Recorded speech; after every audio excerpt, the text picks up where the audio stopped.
दोस्तों स्वागत है आप सभी का बिहार समाचार में। दोस्तों आज के इस वीडियो में हम बिहार के टॉप बड़ी न्यूज को देखेंगे। दोस्तों वीडियो में आगे बढ़ने से पहले आप सभी से अनुरोध है कि आप इस वीडियो को एक प्यारा लाइक जरूर कर दें और साथ ही हमें नीचे कमेंट करके जरूर बताएं कि आप बिहार के किस जिले में रहते हैं। तो चलिए शुरुआत करते हैं आज की पहली और बड़ी खबर से।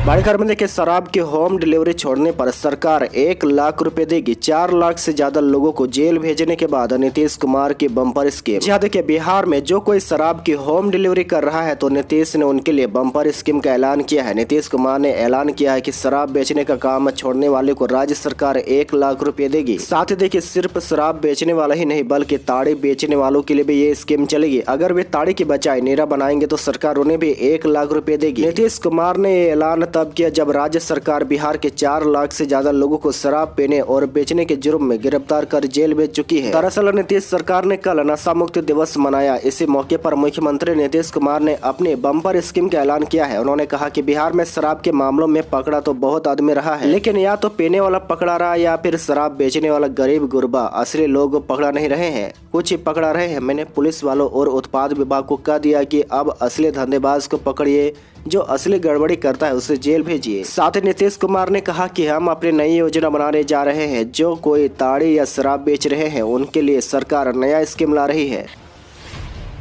बड़ी खबर में देखिए, बिहार में ईंट गिट्टी और सीमेंट 20% तक हुए महंगे। सरिया बालू सस्ता, फ्लाई ऐश ईंट की कीमत भी बढ़ी। जी देखिए भवन निर्माण सामग्रियों के भाव में एक बार फिर से तेजी देखी जा रही है। इसका असर मकानों सहित अन्य कंस्ट्रक्शन काम में पड़ रहा है। लागत बढ़ती जा रही है। पिछले 2 माह में ईंट गिट्टी सीमेंट के भाव में 15 से 20% तक की तेजी आई है। आपकी जानकारी के लिए बता दें कि जो 2 माह पहले ईंट जहां 16,000 से 18,000 रुपए में मिल रही थी, इस वक्त इसका भाव 18,000 से 20,000 रुपए के बीच चल रहा है। इसी तरह गिट्टी की कीमत भी बढ़कर 9,000 से 9,500 रुपए से बढ़कर 11,000 से 12,000 रुपए हो गई है। साथ ही देखिए सीमेंट के दाम में 1 माह के अंदर 20 से 30% तक की बोरी बढ़ गई है। जो सीमेंट 400 रुपए प्रति बोरी में बिक रही थी उसका कीमत अब 430 रुपए तक हो गई है। वहीं दूसरी तरफ राहत वाली बात यह है कि सरिया और बालू की कीमत में 20% तक कमी आई है। बालू की कीमत में 2,000 रुपए तक की गिरावट दर्ज की गई है।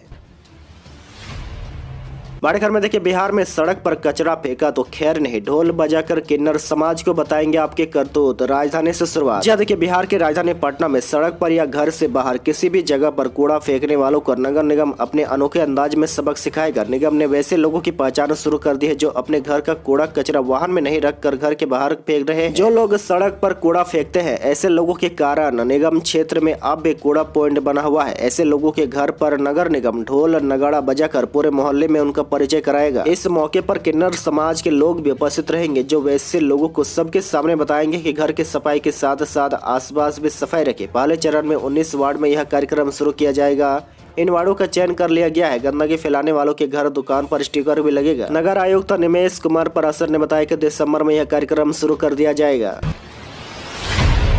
बड़ी खबर में देखिए, देश के राजधानी दिल्ली से भी ज्यादा प्रदूषित हुआ दरभंगा। पटना समेत इन जिलों का हाल भी ठीक नहीं। देखिए राज्य में प्रदूषण की मार लगातार बढ़ती ही जा रही है। दिल्ली से ज्यादा प्रदूषण दरभंगा में रिकॉर्ड किया गया है। आपको बता दें कि दरभंगा में एयर क्वालिटी सूचांक 424 रिकॉर्ड किया गया है, जबकि दिल्ली में 303 दर्ज किया गया है। इसी तरह दरभंगा के अलावा सिवान में 401, छपरा में 342, बक्सर में 386, पटना में 337, मुजफ्फरपुर में 301, समस्तीपुर में 337, सहरसा में 325, भागलपुर में 324, कटिहार में 370, पूर्णिया में 369 और बिहार शरीफ में 332 एक्यूआई रिकॉर्ड किया गया है। विशेषज्ञों का कहना है कि ठंड के मौसम की वजह से प्रदूषण की समस्या गंभीर हो गई है। वातावरण में बड़ी नमी एवं धूलकण ने एक लेयर बना दिया है। नमी के कारण ही वातावरण में धूलकण फैल नहीं पा रहा है। इस कारण वायु प्रदूषण काफी बढ़ गया है। बड़ी खबर में देखिए, बिहार के पुलिस विभाग में 10,000 पदों पर होगी नियुक्ति। जाने कब से शुरू होगी प्रक्रिया। जी हाँ देखिए बड़ी खबर है, बिहार के पुलिस विभाग में खाली पदों को भरने की कवायद शुरू हो गई है। जनवरी महीने में पुलिस में विभिन्न स्तरों के 10,000 से अधिक पदों पर बहाली की प्रक्रिया शुरू हो जाएगी। आपको बता दें कि मुख्यमंत्री नीतीश कुमार ने पिछले दिनों ही पुलिस कर्मियों को नियुक्ति पत्र देने के समय कहा था कि बिहार में प्रति 1 लाख की आबादी पर 160-170 पुलिस होनी चाहिए। ऐसे में राज्य में करीब 44,000 और पुलिस कर्मियों की जरूरत होगी। वहीं देखिए मुख्यमंत्री के इस टास्क पर अमल करते हुए पुलिस मुख्यालय ने सभी जिलों से रिक्तियों का ब्यौरा मांगा है। इसकी जानकारी होने के बाद रोस्टर क्लियरेंस कराकर नई नियुक्तियों के लिए अधिसूचना भेजी जाएगी। साथ ही आपको बता दें कि आधिकारिक सूत्रों के मुताबिक नए साल की शुरुआत में ही केंद्रीय चयन परिषद द्वारा सिपाही और Bihar police subordinate service commission द्वारा दारोगा के पदों पर बहाली का विज्ञापन जारी हो सकता है। बड़ी खबर में देखिए बिहार में बर्फीली हवा से 2 दिन में और बढ़ेगी ठंड। पटना समेत कई जिलों में लुढ़का पारा। जी देखिए पर्वतीय इलाकों में बर्फबारी और उत्तर पछवा हवा की सुबह में बनी मजबूती की वजह से 2 से 3 दिनों में सुबह में ठंड में और वृद्धि होगी। मौसमविदों के अनुसार 2 से 3 दिनों के बाद सर्द हवाओं के कारण पारे में 2 डिग्री तक गिरावट आ सकती है। साथ ही देखिए कहीं कहीं तापमान में यह गिरावट 4 डिग्री तक संभव है। मौसम विभाग ने पूर्व में ही नवम्बर के अंत में ठंड में वृद्धि का पूर्वानुमान किया था। बड़ी खबर में देखिए बिहार में अब शिक्षकों का हर माह तैयार होगा रिपोर्ट कार्ड। जब देखिए राज्य में शिक्षकों का रिपोर्ट कार्ड हर महीने तैयार होगा। इसमें उनके विद्यालय आने जाने का लेखा जोखा रहेगा। इसी आधार पर उन पर कार्रवाई होगी। राज्य सरकार ने इसके लिए व्यापक कार्य योजना तैयार की है। वहीं देखिए अपर मुख्य सचिव ने इसमें स्पष्ट किया कि अब किसी सूरत में शिक्षकों की सुस्ती नहीं चलेगी। बगैर सूचना से स्कूल से गायब रहना स्वीकार नहीं होगा। वे पहले ही ऐसे शिक्षकों पर कार्रवाई के निर्देश जारी कर चुके हैं। अब इसे और विस्तार देते हुए शिक्षकों की रिपोर्ट हर महीने तैयार करने को कहा है। विभाग ने शिक्षकों की मॉनिटरिंग 2 स्तरों पर निर्धारित की है। 100 शिक्षकों के विद्यालय आने को लेकर जिला स्तर पर हर महीने मॉनिटरिंग रिपोर्ट बनेगी। इसी दौरान प्राथमिक विद्यालयों में अनुपस्थित प्रधानाध्यापक शिक्षक शिक्षिका से जिला कार्यक्रम पदाधिकारी द्वारा स्पष्टीकरण पूछा जाएगा। वहीं स्पष्टीकरण संतोषजनक नहीं होने पर भी स्थायी रूप से वेतन काटने की अनुशंसा करेंगे। बड़ी खबर में देखिए पटना से रांची अब बस इतने घंटे में होगा तय। नया रूट बनकर तैयार। 64 किलोमीटर सफर बेहद रोमांचक। देखिए पटना से रांची जाने वालों के लिए खुशखबरी है। अब ये दूरी कम हो जाएगी। 11 घंटे में रांची पहुंचा जा सकता है। पटना से रांची के लिए नया रेल रूट बनकर तैयार हो गया है। आपको बता दें कि वाया बरकाकाना हजारीबाग कोडरमा इसी नए रेल लाइन के जरिए पटना रांची के बीच की दूरी 13 घंटे की जगह 11 घंटे में तय हो सकेगी। वहीं पटना रांची के बीच चलने वाले ट्रेनों को अब गोमो और पश्चिम बंगाल के झलदा नहीं जाना पड़ेगा। वहीं बरकाकाना से सीधे ही हजारीबाग कोडरमा होते हुए ट्रेनें पटना निकल जाएगी। आपको बता दें कि नवनिर्मित सिद्धवार साकी रेलखंड पर 18 नवंबर को सफलतापूर्वक इंजन का ट्रायल रन किया जा चुका है। इस नए रेल रोड पर उद्घाटन जल्द होगा। साथ ही आपको बता दें कि इस रेलखंड में 4 टनल 32 मोड़ और 5 बड़े पुलों का निर्माण किया गया है। इस संबंध में रांची रेलखंड के डीआरएम प्रदीप गुप्ता ने बताया कि फिलहाल रांची मोरी बरकाकाना रोड पर जो ट्रेनें चल रही है उन्हें कुल 118 किलोमीटर की यात्रा करनी पड़ती है। नई लाइन रांची बरकाकाना की दूरी महज 75 किलोमीटर ही रह जाएगी।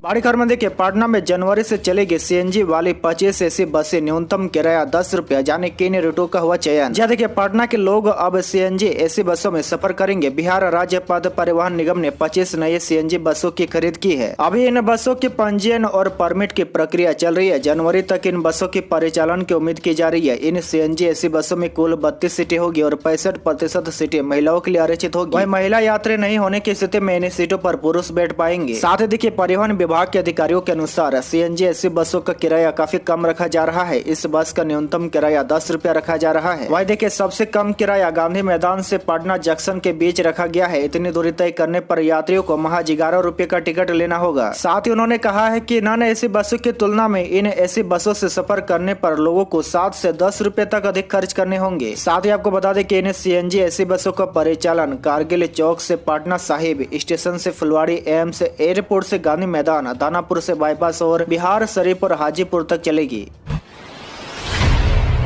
में देखिए पटना के लोगों को अगले माह से मिलेगी 5G की सुविधा। अन्य जिलों में 2023 तक होगी शुरू। जी देखिए बड़ी खबर है पटना में 5G सर्विस दिसंबर के अंत में शुरू होगी। वहीं नए साल में गया मुजफ्फरपुर भागलपुर और पूर्णिया में सेवा शुरू होगी। रिलायंस जियो इसकी तैयारी कर रही है जबकि एयरटेल का फोकस पटना पर है। वहीं देखिए इसी आधार पर मोबाइल ऑपरेटर तैयारी में जुटे हैं। इसके बाद दरभंगा सिवान बेगूसराय गोपालगंज सासाराम मुंगेर का नंबर आएगा। हालांकि 2023 तक सूबे के सभी शहरों में 5G की सेवा पूरी तरह से चालू हो जाएगी। देखिए सूत्रों से मिली जानकारी के अनुसार पिछले दिनों केंद्रीय टेलीकॉम मंत्री ने दूरसंचार विभाग और ऑपरेटर्स को तेजी से काम करने के निर्देश दिए थे। कंपनी के सूत्रों की माने तो दिसंबर अंत तक पटना जिले में 5G नेटवर्क के सिग्नल मिलने लगेंगे। साथ ही देखिए सूबे में 5G सर्विस लॉन्चिंग के बाद जियो यूजर्स को जियो वेलकम ऑफर का आमंत्रण मिलना शुरू हो जाएगा। इस ऑफर के तहत ग्राहकों को अनलिमिटेड 5G डेटा और 1 Gbps तक की स्पीड मिलेगी। इसके लिए उन्हें कोई कीमत नहीं चुकानी होगी।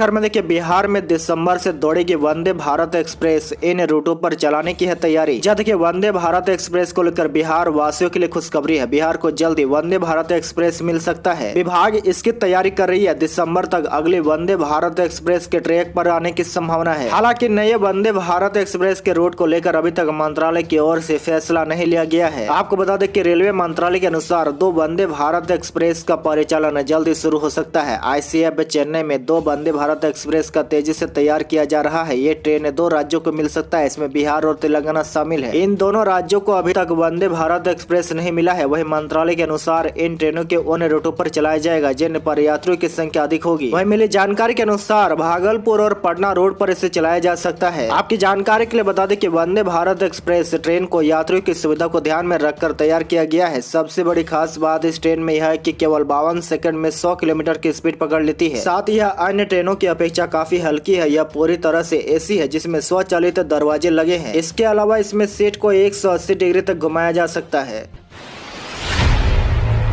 खबर में देखिए, पटना में 15 साल से अधिक पुरानी गाड़ियों के चलने पर लगेगी रोक। प्रदूषण से निपटने के लिए ये DM का प्लान। जी देखिए, पटना के DM डॉक्टर चंद्रशेखर सिंह ने जिला परिवहन पदाधिकारियों को सघन जांच अभियान चलाकर वाहन के प्रदूषण प्रमाण पत्र की जांच करने और कार्रवाई करने का निर्देश दिया है। साथ ही देखिए, उन्होंने कहा कि 15 साल से अधिक व्यावसायिक और अन्य सभी गाड़ियों के परिचालन पर रोक लगाए। साथ ही DM ने जिला परिवहन पदाधिकारियों को सभी वाहन उत्सर्जन जाँच केंद्रों को क्रियाशील रखने का निर्देश दिया है। उन्होंने जिला शिक्षा पदाधिकारियों विद्यालय में जागरूकता अभियान चलाने को कहा है ताकि बच्चों के माध्यम से समाज में पर्यावरण सुरक्षा के प्रति संवेदनशीलता प्रसारित की जा सके। वहीं DM ने प्रदूषण की स्थिति को देखते हुए जनवरी तक पटाखा नहीं छोड़ने की अपील की है।